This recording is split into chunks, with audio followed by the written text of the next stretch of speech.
Halo, apa kabar? Saatnya Anda menyimak berita Medan bersama saya Freddy Cahya. Sejumlah berita menarik akan kami sajikan untuk Anda. Berikut 3 berita utama hari ini. Puluhan rumah di kawasan Desa Seirampah, Kabupaten Serdang, Bedagai terendam banjir.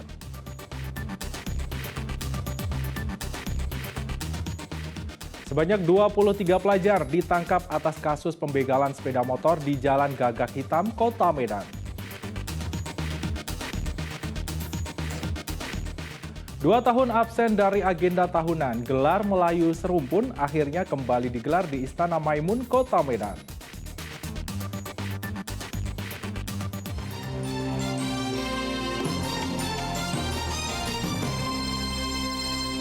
Kita ke informasi utama, hujan deras yang terjadi pada Selasa dini hari mengakibatkan puluhan rumah di kawasan Desa Seirampah, Kabupaten Serdang, Bedagai kembali tergenang air setinggi 30 hingga 40 cm. Hujan deras yang terjadi sejak Senin sore hingga Selasa dini hari khususnya di wilayah Sumatera Utara mengakibatkan kawasan Desa Seirampah, Kecamatan Seirampah, Kabupaten Serdang, Bedagai dilanda banjir. Ketinggian banjir yang masih mengenangi puluhan rumah setinggi 30 hingga 40 cm. Sebelumnya pada 31 Oktober 2022, seratusan lebih rumah tergenang air meski pada sore harinya air sudah surut. Namun Selasa dini hari air kembali mengenangi 59 rumah di Kecamatan Seirampah. BPBD dan Polres Serdang Bedagai telah mendirikan 2 tenda pengungsian di dataran tinggi. Meski banyak warga yang lebih memilih untuk tetap bertahan di rumah. Ya, kalau di rumah masih bisa lagi ke tempat tidur kan. Tapi kalau sudah tak bisa lagi tempat tidur di tempat ya mengungsi lah. Kalau ini Pak? Kalau ini mengungsi? Belum. Masih bertahan di rumah? Ya. Bertahan di rumah. Alasannya kenapa Bapak nggak mau mengungsi? Ya masih bisa ditunggu rumahnya. Oh. Ya kan? Sementara Polres Serdang Bedagai mengimbau warga untuk lebih berhati-hati dalam penggunaan alat-alat listrik karena lingkungan mereka masih terendam banjir. Sementara yang kami data ada sekitar 59 rumah. Ada yang mengungsi atau tidak Pak? Sementara belum, tapi sudah kita siapkan tenda pengungsian. Sementara kita siapkan 2 tenda, 1 tenda dari pihak kepolisian, 1 tenda dari BPBD. Himbauan kepada warga ya karena musim banjir ini saya himbau para warga untuk berhati-hati tentunya dalam penggunaan alat-alat yang menggunakan listrik. Jangan sampai nanti ada hubungan arus pendek yang terhubung ke manusia langsung. Meski tidak banyak warga yang mengungsi, 2 tenda tetap didirikan untuk mengantisipasi banjir susulan yang bisa kapan saja terjadi. Muhammad Hamdani melaporkan dari Kabupaten Serdang Bedagai.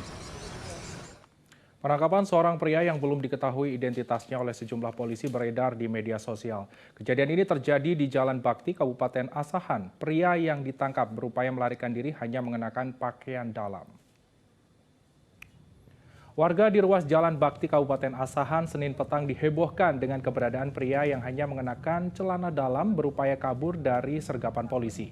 Pria yang belum diketahui identitasnya itu berboncengan mengendarai motor disergap personel Satuan Reserse Anti Narkoba Polres Asahan. Namun, salah seorang dari mereka berupaya membuang serbuk kristal dan menolak penggeledahan polisi. Kejadian ini menjadi tontonan para pengguna jalan. Polisi akhirnya memasang borgol dan menangkap pria ini bersama rekannya. Polres Asahan belum bersedia memberikan keterangan terkait penangkapan ini. 23 pelajar ditangkap atas kasus pembegalan sepeda motor di Jalan Gagak Hitam, Kecamatan Medan Sunggal, Kota Medan. Video perampasan motor tersebut sempat beredar luas di media sosial. 23 remaja yang ditangkap ini terekam kamera pengawas sedang melakukan pembegalan di Jalan Gagak Hitam, Kecamatan Medan Sunggal, Kota Medan. Mereka membegal 2 sepeda motor serta membuat keonaran di jalan. Bersenjatakan senjata tajam, mereka menakuti para pengguna jalan. Polisi menetapkan 1 dari 23 pelajar ini sebagai tersangka pelaku pencurian dengan kekerasan. Sementara 22 pelajar lainnya dikenakan pasal 55 dan 56 KUHP ikut serta melakukan tindak pidana kejahatan. Polsek Sunggal pun menghadirkan orang tua pelajar ini untuk menyaksikan anak mereka tersangkut masalah hukum. Beberapa di antaranya menangis. Hasil keterangan tersangka utama dalam kasus ini, sepeda motor hasil pembegalan dijual seharga 4,5 juta rupiah kepada penadah. Kemudian uang hasil kejahatan itu dibagikan dan digunakan berfoya-foya. Mengamankan 22 pelajar yang melakukan aksi pembegalan di jalan raya tersebut. Dan juga satu tersangka berinisial R yang mana dia merampas motor itu. Yang lainnya kita kenakan masih 55-an. Untuk sepeda motor kita sudah mengetahui keberadaannya, sudah dijual, lokasinya sudah kita ketahui, orang yang sudah kita ketahui. Setelah dari sini kita harus melakukan pengembangan.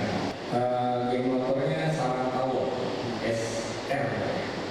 Dan semua berstatus pelajar ya? Berstatus pelajar kelas 2 dan kelas 3 SMA. Polsek Sunggal yang menangani kasus ini tengah berkoordinasi dengan Polrestabes Medan, mengingat seluruh pelaku yang terlibat merupakan pelajar di bawah umur. Tuti Alawiyah Lubis melaporkan dari Kota Medan. Tim Basarnas dibantu relawan dan warga Senin sore akhirnya menemukan jenazah Marcelino usai dinyatakan hilang saat berenang di aliran Sungai Deli, Kecamatan Medan Deli, Kota Medan. Setelah 1 hari dinyatakan hilang terbawa arus sungai saat mandi di Sungai Deli, tim Basarnas dibantu relawan dan warga menemukan jenazah remaja bernama Marcelino, 18 tahun, warga Kecamatan Sipahutar, Kabupaten Tapanuli Utara. Sebelum dinyatakan hilang, korban diketahui bersama 2 temannya berenang di Sungai Deli, tepatnya di kawasan Benteng, Kelurahan Tanjung Mulia, Kecamatan Medan Deli, Kota Medan. Korban yang diduga kurang mahir berenang terseret arus sungai dan tiba-tiba menghilang. Rekan-rekan korban sempat mencoba menolong. Namun lantaran arus sungai yang deras mengakibatkan korban tak tertolong dan tenggelam terbawa arus sungai. Jenazah korban ditemukan warga dalam kondisi mengambang di Kelurahan Labuan Deli, Kecamatan Medan Marelan, kurang lebih sekitar 8 km dari lokasi korban tenggelam. Pakai belakang nih, saya pakai sabukan dulu. Terus?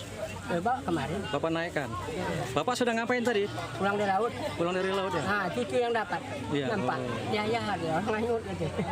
Terus dibantu ya Pak ya? Belok, tarik aja lah, kesian doang. Iya, benar. Sekitar jam berapa, Pak? Jam berapa tadi Pak? Sekitar jam berapa? Jam 3 lewat. 3 lewat.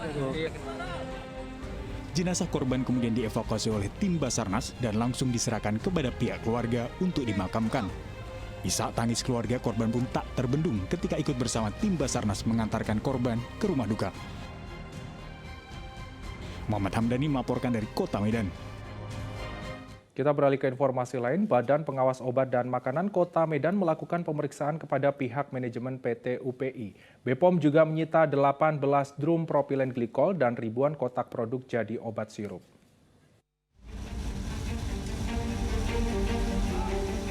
Pemeriksaan yang berlangsung di kantor Badan Pengawas Obat dan Makanan Kota Medan ini berlangsung hingga Senin malam. Pihak PT Universal Pharmaceutical Industries yang menjalani pemeriksaan mulai dari direktur, manajer pemasaran, dan bendahara. Pemeriksaan ini terkait dengan temuan BPOM yang menemukan adanya kandungan ethylene glikol dan diethylene glikol yang terkandung pada obat sirup Unibaby.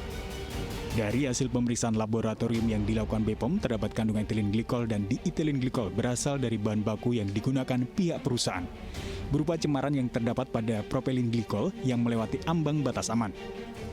BPOM juga telah menyita ribuan kotak produk jadi dan 18 drum berisi propylene glikol yang digunakan sebagai bahan baku pembuatan obat sirup. Kuasa hukum PT Universal Pharmaceutical Industries Herman Sahuta Galung memastikan kliennya yang menjalani pemeriksaan masih berstatus saksi dan berharap penyebab utama gangguan ginjal akut ini segera dapat dipastikan. Status sebagai saksi, kita tolong tegaskan masih sebagai saksi.